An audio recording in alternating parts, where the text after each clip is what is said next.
एक राष्ट्र के तौर पर, एक परिवार के तौर पर आपने, हमने, पूरे देश ने एक ऐतिहासिक फैसला लिया है।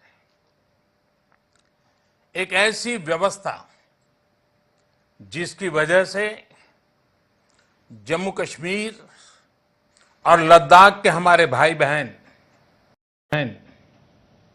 अनेक अधिकारों से वंचित थे, जो उनके विकास में बड़ी बाधा थी, वो हम सबके प्रयासों से अब दूर हो गई है। जो सपना सरदार वल्लभ भाई पटेल का था, बाबा साहब आंबेडकर का था, डॉक्टर श्यामा प्रसाद मुखर्जी का था, अटल जी और करोड़ों देशभक्तों का था, वो सपना अब पूरा हुआ है। जम्मू कश्मीर और लद्दाख में एक नए युग की शुरुआत हुई है। अब देश के सभी नागरिकों के हक भी समान है और दायित्व भी समान है। मैं जम्मू कश्मीर के लोगों को, लद्दाख के लोगों को और प्रत्येक देशवासी को हृदयपूर्वक बहुत बहुत बहुत बधाई देता हूं। साथियों, समाज जीवन में कुछ बातें समय के साथ इतनी घुल-मिल जाती हैं कि कई बार उन चीजों का एक प्रकार से मन में स्थायी भाव बन जाता है, स्थायी मान लिया जाता है। ये भाव आ जाता है कि कुछ बदलेगा ही नहीं, बस ऐसे ही चलेगा।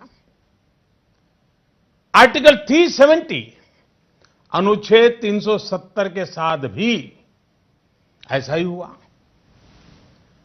उसमें जम्मू कश्मीर और लद्दाख के हमारे भाई बहनों की, हमारे बच्चों की जो हानि हो रही थी, उसकी चर्चा ही नहीं होती थी।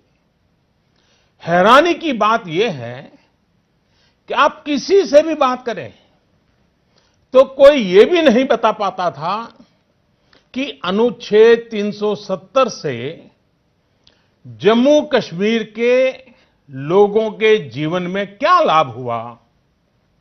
भाई और बहनों, आर्टिकल 370 और 35A ने जम्मू कश्मीर को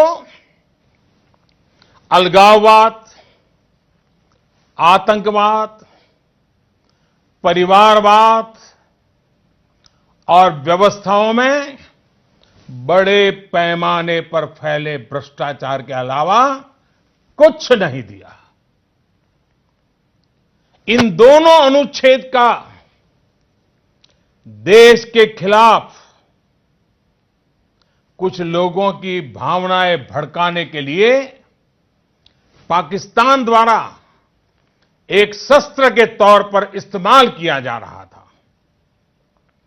इसकी वजह से पिछले 3 दशक में लगभग 42,000 निर्दोष लोग, 42,000,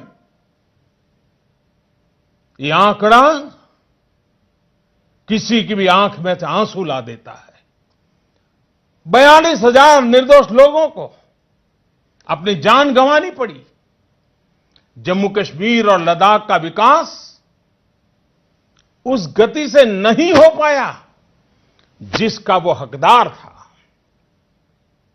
अब व्यवस्था की ये कमी दूर होने से जम्मू कश्मीर और लद्दाख के लोगों का वर्तमान तो सुधरेगा ही, उनका भविष्य भी सुरक्षित होगा।